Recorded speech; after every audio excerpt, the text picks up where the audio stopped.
अपनी कमियों को दूर करोगे तो मालिक की रहमत बरसेगी। सच्चे रूहानी रहबर पूज्य गुरु संत डॉक्टर गुरमीत राम रहीम जी इंसाफ फरमाते हैं कि सत्संग में जब जीव चलकर आता है तो उसके हाव भाव से, उसके चेहरे पर जो भाव प्रकट होते हैं उससे सब पता चल जाता है कि उसने कैसे कर्म किए हैं, वह दुखी है या सुखी है। पर यह सब इंसान नहीं बल्कि अल्लाह वाहिगुरु राम जानता है। पूज्य गुरु जी फरमाते हैं कि परमपिता परमात्मा को सब मालूम है कि कौन दुखी है और कौन सुखी है। इसको यह भी मालूम है कि वह इंसान क्यों दुखी और क्यों सुखी है। इंसान यह कभी नहीं मानता कि वह अपनी वजह से दुखी है। वह दूसरों को दोष देता है, दूसरों की में कमियां निकालता है, जबकि हकीकत यही होती है कि इंसान में खुद में कमियां होती है। इंसान को अपनी कमियां नज़र नहीं आती, लेकिन उसको दूसरों की कमियां साफ नज़र आती रहती है।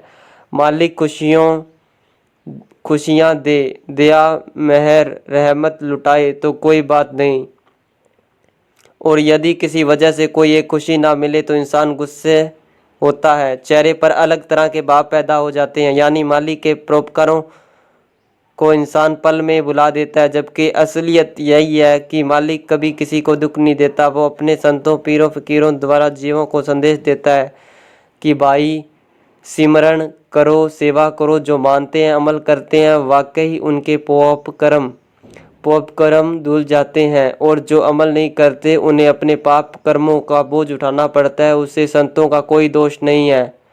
पर इंसान अपनी कमियां नहीं देखता और पीरों फकीरों में दोष निकालता रहता है। पूज्य गुरु जी फरमाते हैं कि अपनी कमियां देखो और उन्हें दूर करने की कोशिश करो, ताकि मालिक की दया मेहर रहमत के काबिल बन सको।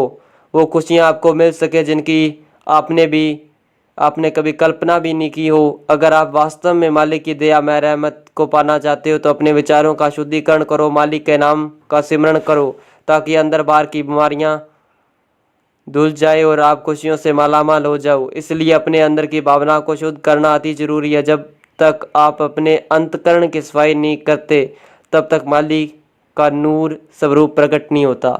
धन धन सद्गुरु तेरा ही आसरा।